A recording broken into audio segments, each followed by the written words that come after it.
सांगनशाला 31 राधा किशोरपुर विधानसभा केन्द्र व बुथ रिविख्या कचा मंत्री अक्र एबा राज्यसभानि एमपी विप्लव कुमार देव बुथ रिमानि यागुलो बाइथानि कक रक्न तुयिन विप्लव कुमार देव शाखा मंत्री बक्र नरेंद्र मोदी नाइकल मंगबाय थाने बिसि बाव हास्तेवे जे हामकरे इंगै तंगो आबो बाय लुकुरक बेलायनो खुशी हनि शाखा हामकरेनि लुकुरकनि हामारि बायनो 23 वो हायनो हाय बीजेपी गोबांमा बुथ माने बीजेपी हापांग सनानै हनि शाखा ब जनता पार्टी का हर कार्यकर्ता उसी दिशा में काम करता है। 2018 में सुनने से सरकार हम लोगों को दिया है जनता ने, और माननीय प्रधानमंत्री जी के नेतृत्व में कोविड के होने के बावजूद भी 2 साल उसके बाद भी हम लोगों ने त्रिपुरा के हर सेक्टर में काम किया है, और ये त्रिपुरा के डेवलपमेंट के पैरामीटर बताती है, और त्रिपुरा का हर जनता उसको जानती है।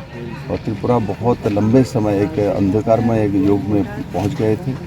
आज त्रिपुरा के नौजवान के आँख में एक आशा की किरण दिखती है, महिला को चेहरे पर हंसी है, और बुजुर्ग को एक अपने चेहरे पर विश्वास है। ये पहले थी नहीं। ये माननीय मोदी जी के नेतृत्व में सरकार आने के बाद त्रिपुरा में हुई है, और मेरा विश्वास है 23 का अभी जो निर्वाचन हो रही है आज अनुष्ठित हो रहा है, तो इसमें लोग त्रिपुरा के लोग अपने भविष्य के निर्वाचन कर रहे हैं। अपना भविष्य कैसा होगा उसका निर्णय लेने जा रहे हैं, और मेरा पूर्ण विश्वास है मोदी जी के नेतृत्व में प्रचंड बहुमत के साथ भारतीय जनता पार्टी की सरकार दोबारा जनता की सेवा में नियुक्त होगा। खोर्चा तैकलायो तेर हाइकेनो तंकचांनि बिसिंगतै त्रिपुरा विधानसभा चंगबारि बुथ रिखा गोबांमा बदलनि अजमानो खोबै हासिनि लुकुरकबो बियो रिपोर्ट कखरां।